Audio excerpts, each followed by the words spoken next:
It seems like only yesterday where the industry was trying to gaslight you into thinking Expedition 33 was some base traditional video game from a French studio. This was the Game of the Year winner. This was the best game ever made. Now, people like myself were very quick to point this out. And over the past couple of days, there have been a lot of revelations in regards to Expedition 33 and its usage of AI. And almost overnight, it seems like people are turning on this game and calling out for what it is, an industry plant. It's not actually an indie game. The developers were the children of millionaires who received tons of money from the French government to make it. And secondly, they acknowledge the use of generative AI to develop their game. Like, instead of this game that was lovingly handcrafted by talented, passionate people, it is the result of a bunch of AI concepts implemented into Unreal Engine 5. Okay, the entire narrative that this is one of the most original, fresh RPGs in years has completely collapsed. And honestly, long term, I don't even see this staying as relevant as something like, say, Metaphor ReFantasio or Persona 5 or Near Automata or any of these other like mid-tier JRPGs we've gotten in the past couple of years. This game was a very blatant example of the Western video game industry trying to encroach on the Japanese RPG industry. And it's very interesting looking at the fans of this game and how they cry and how they insist about how Metaphor ReFantasio is way better than those games that they never played. It's embarrassing, and it really needs to be studied just how adamant they are about it.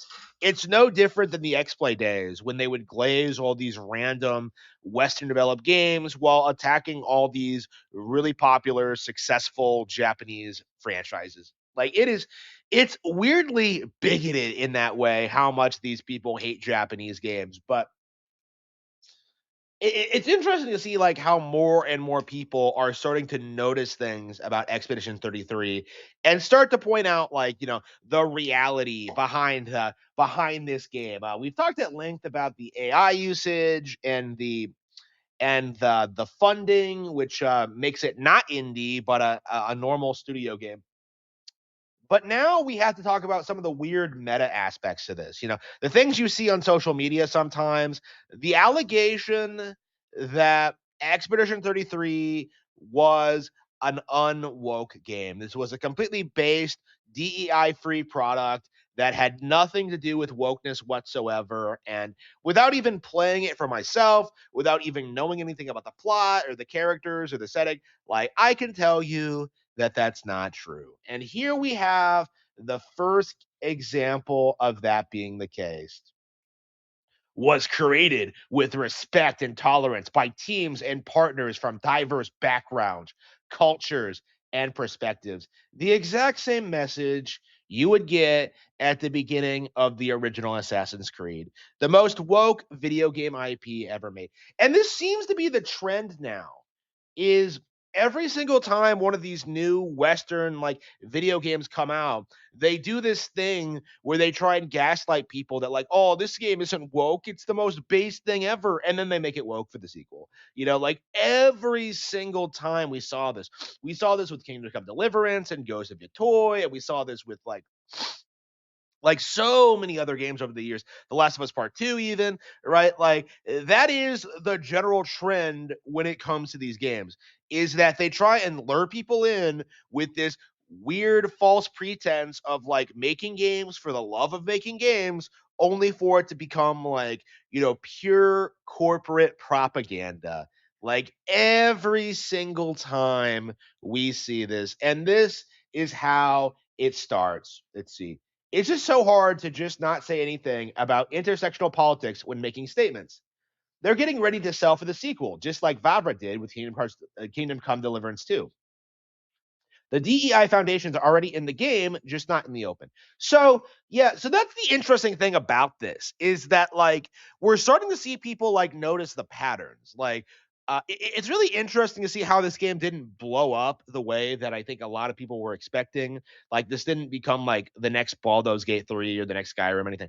Like, it's really interesting that we're at the point now where other people, aside from me, are beginning to notice the patterns, are beginning to notice what's going on, are beginning to notice like what's actually happening here is that like corporate interests are trying to pass themselves off as independent so they can keep doing the things they already did.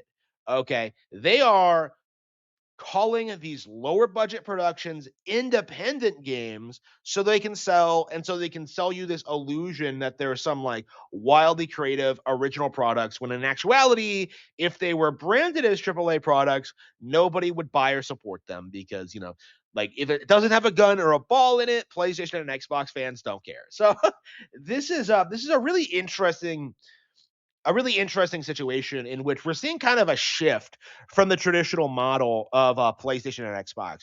When traditionally they would try to sell games based on their graphics, based on how mature they were, based on how much better they were than Nintendo's games.